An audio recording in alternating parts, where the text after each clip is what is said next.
Lesson number 9. Direct proportion and inverse proportion. Look at the picture below. We see divisions of a circle made by its diameters. Do you see any relationship between the number of diameters and the number of divisions they give rise to? In figure A, one diameter makes two parts of the circle. In figure B, two diameters make four parts of the circle. In figure D, four diameters make eight parts of the circle. Number of diameters upon number of divisions is equal to 1 upon 2 equals to 2 upon 4 equals to 3 upon 6 equals to 4 upon 8. Here, the ratio of the number of diameters to the number of divisions remains constant. Example: the number of notebooks that the students of a government school received is shown in the table below. Children 15, 12, 10, 5. Notebooks 90, 72, 60, 30. Number of children upon number of notebooks is equal to 15 upon 90 equals to 12 upon 72 equals to 10 upon 60 equals to 5 upon 30 equals 1 upon 6. In other words, the ratio 1 is to 6 remains the same or constant. In the examples above, we see that when the number of diameters increases, the number of divisions also increases. As the number of children decreases, the number of notebooks also falls. The number of diameters and the number of divisions are in direct proportion, as are the number of students and the number of notebooks. Inverse proportion. Some volunteers have gathered to dig 90 points for a tree plantation program. One volunteer digs one pit in one day. If there are 15 volunteers, they will take 90 upon 15, that is 6 days to dig the pits. 10 volunteers will take 90 upon 10 equals to 9 days. Are the number of pits and the number of volunteers in direct proportion? If the number of volunteers decreases, more days are required. And if the number of volunteers increases, fewer days are required for the job.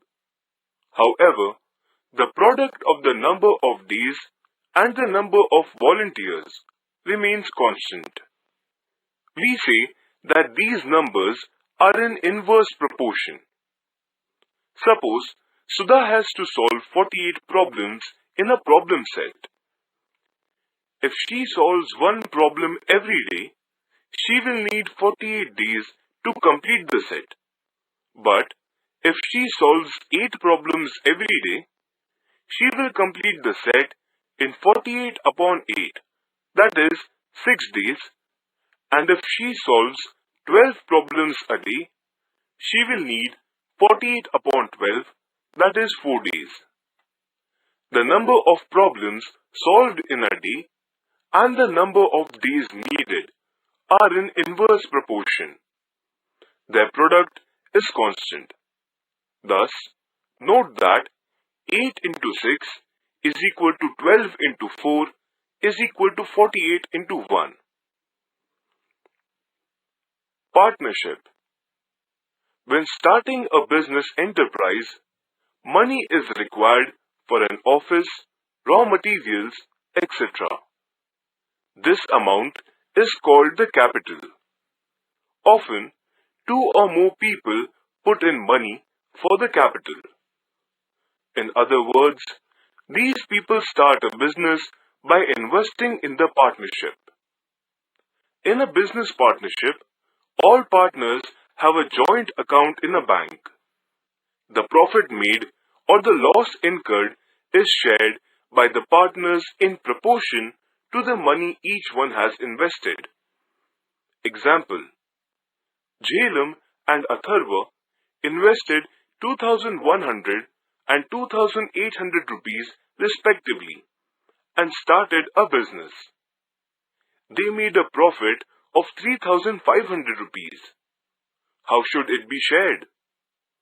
Solution: let us find out the proportion of the investments.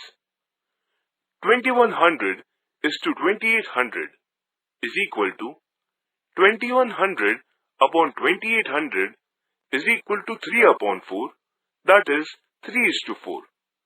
Therefore, proportion of investments is 3:4. The profit must also be shared in the same proportion. Let Jhelum's profit be 3x and that of Atharva 4x.